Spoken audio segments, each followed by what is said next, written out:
Vamos ficar com o resumo desta quinta-feira, 3 de março, da novela O Cravo e a Rosa. Rufino diz a Josefa que parece que ficou bom o suéter.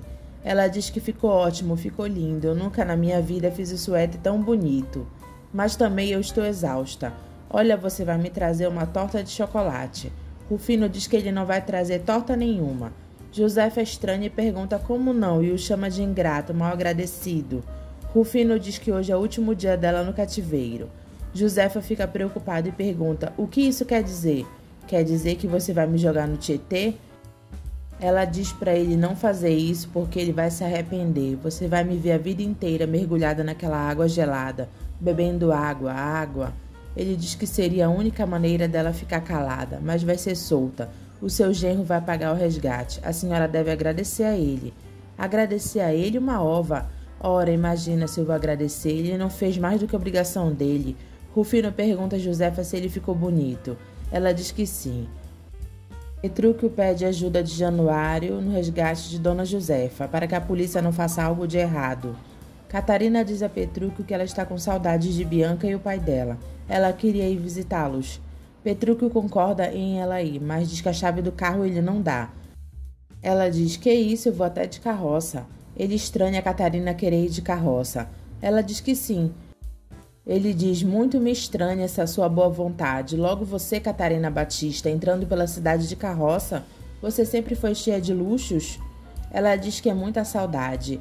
Ele diz que Calixto saiu com a carroça e sozinha você não vai. Se você for, vai ser comigo, que sou seu marido. Ela pergunta que mal tem se ele está muito ocupado. Que mal tem? Que mal tem? O que está acontecendo com você que não está brigando? Catarina diz que não quer ver ele nervoso. Ele diz que nervoso ele vai ficar, e pior ainda mais com esse seu jeito. Você não vai. Agora mesmo que você não vai. E tá acabado. Se você não tem nada para fazer, vai varrer o quarto. Ele diz que coisa estranha, parece até feitiço. Neca diz a Catarina que ela viu e não acredita que está vendo. A senhora pegou a vassoura sem dizer um ai. Catarina diz que não quer que ele tenha um dos ataques dele de loucura, principalmente agora que ela está dividindo a cama com ele. Imagina se ele enlouquece no meio da noite. Eu estou disfarçando, mas eu me contenho. Eu estou espumando pela boca, mas eu me seguro por prudência. Neca diz: bom, a senhora que sabe. Me dê aqui, deixa que eu varro. Petrúquio aparece no quarto e grita: aham! Neca, como eu pensei, você traz a vassoura, mas quem varre mesmo é a Neca. Coisa nenhuma, quem vai varrer é você. Catarina pega a vassoura calada sem falar nada e começa a varrer o chão. Petrúquio estranha ela não gritar. Cornélio chega à fazenda de Petrúquio e diz para ele que ele vai deixar a cerimônia de lado e não vai cumprimentar Catarina. Ele diz para Cornélio não se preocupar com isso, porque Catarina está lá dentro varrendo o quarto. Cornélio toma um susto e diz: o quê? Varrendo o quarto? Você deve me explicar isso depois. Como fazer com a minha divina e a Dona Josefa. Imagina, Catarina obediente. Eu acho que enfim ela reconheceu as minhas qualidades.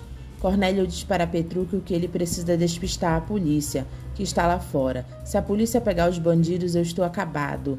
Petrúquio diz que ele não consegue entender essa história, que não está cheirando nada bem para ele. Mas eu também não vou ficar perguntando. O que o senhor não quer responder? Cornélio mente e se finge de ingênuo e diz que o que a gente não faz por uma sogra, né, Petrúquio? Petrúquio manda ele correr e entregar depressa a pasta para o bandido. Enquanto isso, os policiais estão na frente da casa de Petrúquio. Heitor pergunta: onde está o Cornélio? Enquanto isso, Cornélio diz aos bandidos que chegou, e Rufino diz que já não era sem tempo. Heitor volta a perguntar a Petrúquio: onde está Cornélio? Petrúquio responde que Cornélio foi tomar um café. O investigador entra na casa, vê que Cornélio não está na cozinha e olha pela janela. Ele avisa aos policiais que Cornélio saiu pela porta dos fundos. Fomos enganados, corram atrás dele. Corram. Heitor pede para todos esperarem e diz ao investigador que ele prometeu ser discreto, perseguir os bandidos sem ser percebido. Mas o seu cunhado, o seu Cornélio, que não está cumprindo com o combinado. Onde está o senhor Cornélio? Riégua, e eu que sei. Já que ninguém está cumprindo as condições, eu não vou tomar o menor cuidado. Se eu pegar esses bandidos, eu serei promovido. Portanto, corram atrás deles, corram. Cornélio manda Rufino e os homens dele correrem, porque a polícia está aí. O investigador grita: peguem eles! Rufino pega a mala cheia de dinheiro. Ezequiel aparece na fazenda de Petrúquio na hora da confusão. Os bandidos conseguem fugir. Os policiais pensam que Ezequiel é um dos bandidos que sequestrou Dona Josefa. Eles seguram Ezequiel, que fica assustado olhando para eles. O investigador diz que conseguiu pegar um. Neca, Lindinha e Catarina ficam assustadas com o barulho dos tiros. Ezequiel diz que não fez nada e o investigador manda ele ficar calado, que pode ser pior para ele. Cornélio diz que já que tudo acabou, é melhor ele ir embora. O investigador diz que Cornélio estava muito mais interessado em entregar o dinheiro aos bandidos do que prender eles, não é? Heitor se mete e diz que Cornélio estava certo. Se os bandidos fossem presos, o que seria de mamãe, que continua no cativeiro, preso na mão de um deles? Cornélio diz que foi exatamente isso que ele pensou. Lindinha diz a Januário que deu medo nela de acontecer alguma coisa com ele, na hora que ele estava no meio da polícia e os bandidos. Januário diz que só de ouvir essas palavras, todo o susto que ele teve já está recompensado. Lindinha diz que ela não saberia o que fazer se ele morresse. Ele é o único amigo que ela tem no mundo. Januário tenta beijar Lindinha e ela diz que ele já vem colocando a mão. Eu venho falar de amizade e você só pensa em safadeza. Januário pede para ela perdoar ele, porque foi emoção mesmo. Lindinha diz que todo o sentimento que ela já tinha desapareceu. Januário pede para ela deixar ele abraçar ela de novo. Eu já falei para você ficar quieto, senão eu chamo a polícia, safado. Januário procura o anel dele de caveira e percebe que ele não está lá. Cornélio diz ao investigador que Ezequiel não é da quadrilha. Ele pergunta como é que o senhor sabe, como é que o senhor pode ter tanta certeza que esse rapaz não faz parte da quadrilha?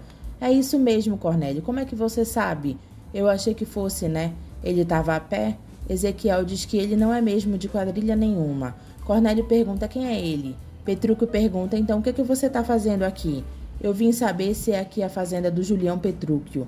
Petrúquio, sou eu, e essa fazenda aqui é minha. Agora eu posso saber o que o senhor está fazendo aqui? Que eu nunca vi o senhor aqui por essas bandas, não? Ezequiel diz que está com os documentos dele no bolso e vocês podem constatar que ele chegou da França. E você acha que eu vou acreditar no que você está falando, hein? Catarina aparece e diz que ele tem o dever de verificar. Desculpe, senhora, mas eu não tenho o hábito de receber ordens de mulher. Catarina pergunta se ele prefere responder a um processo por mau uso da autoridade. Ora, senhora, eu posso mandar prendê-la. Catarina manda ele se atrever. Petrúquio diz que Catarina ele não prende de jeito nenhum. Catarina diz a Petrúquio que ele não precisa defender ela, porque ele que se atreva a colocar as mãos em mim. O senhor está agindo assim porque ele é negro. No mínimo, tem a obrigação de verificar se ele tem mesmo um passaporte. O investigador pega o passaporte de Ezequiel. E Catarina pergunta o que diz. O rapaz está dizendo a verdade. Ele acabou de chegar no país e está hospedado num dos hotéis mais caros da cidade, o Hotel Royal. É o rapaz, é papa fina. Podem soltar o rapaz.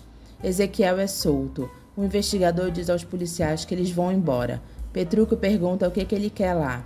Ezequiel diz que já que ele confirmou o endereço, ele vai dar para o empresário dele interessado em queijos.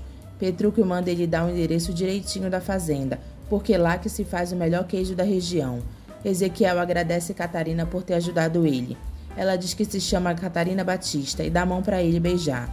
Petrúquio se mete e diz: Petrúquio, Catarina Batista Petrúquio, minha mulher. Ah, então o senhor é casado, mas que notícia perfeita, meus parabéns pelo casamento. Agora eu tenho que ir.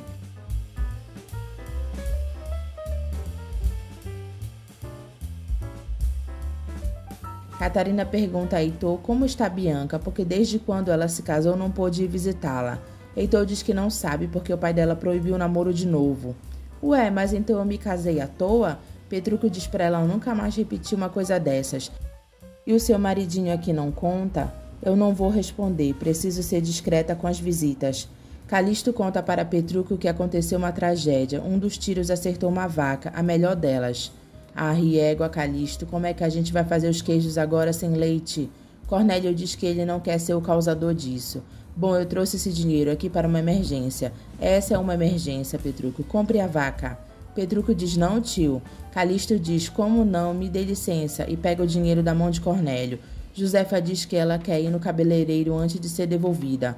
Rufino diz para ela não se preocupar, porque ela vai ser devolvida como merece, madame. Até que enfim se tocou que está lidando com uma dama.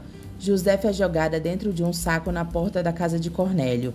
Josefa diz que ela nunca foi tão humilhada em toda a vida dela. Petrúquio faz Calixto devolver o dinheiro ao descobrir que é mentira que a vaca não morreu. Ele vai devolver o dinheiro para Cornélio. Ezequiel diz a Marcela que Petrúquio casou. Ela, arrasada, pergunta o que foi que ele disse. Ezequiel repete que Petrúquio está casado.